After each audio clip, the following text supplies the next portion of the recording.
पाहुयात पुढची बातमी। छत्रपती शिवाजी महाराजांबाबत वादग्रस्त वक्तव्य आणि इतिहास संशोधकाला धमक्या दिल्याप्रकरणी प्रशांत कोरटकरला अखेर अटक करण्यात आली आहे। पोलिसांनी प्रशांत कोरटकरला तेलंगणातून अटक केली। न्यायालयाने कोरटकरचा अटकपूर्व जामीन अर्ज फेटाळल्यानंतर कोरटकरजवळ पळून जाण्याचा कोणताही मार्ग शिल्लक राहिला नव्हता। आपली अटक टाळण्यासाठी त्याने सर्वतोपरी प्रयत्न केले। अखेर त्याला आता अटक झाली आहे।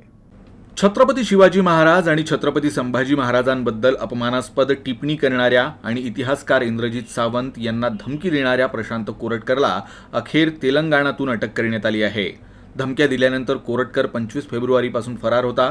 त्यानं अटकपूर्व जामिनासाठी देखील अर्ज केला होता, मात्र न्यायालयानं त्याची याचिका फेटाळून लावली होती। मराठा राज्यकर्त्यांबद्दल आक्षेपार्ह विधान केल्यानंतर कोरटकर नागपूरहून पळून गेला आणि चंद्रपूरमध्ये लपला। कोल्हापूर पोलिसांनी त्याला अटक करण्याचा प्रयत्न केला, मात्र तो पुन्हा एकदा पळून जाण्यात यशस्वी झाला। महिनाभर फरार राहिल्यानंतर त्याला तेलंगणातून अटक करण्यात आली आहे। अटकेनंतर कोल्हापूर पोलीस त्याला आपल्या ताब्यात घेणार आहेत। इंद्रजित सावंत यांनी कोरटकर याच्या विरुद्ध कोल्हापूरच्या जुना राजवाडा पोलीस ठाण्यात तक्रार केली होती, त्यामुळे अखेर त्याला अटक करण्यात आली आहे। आता पुढे त्याच्यावर कोणती कारवाई होते हे पाहणं महत्त्वाचं ठरणार आहे।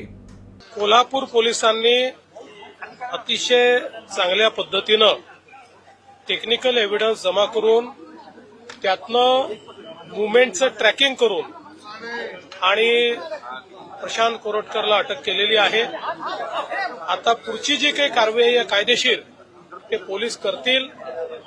कुठल्याही परिस्थितीमध्ये या महाराष्ट्रामध्ये आमचं आराध्य दैवत छत्रपती शिवराय यांचा अपमान हा खपवून घेतला जाणार नाही, हेच या ठिकाणी खऱ्या अर्थानं पोलिसांनी दाखवून दिलेलं आहे। कारवाई कोणत्या प्रकारची असते?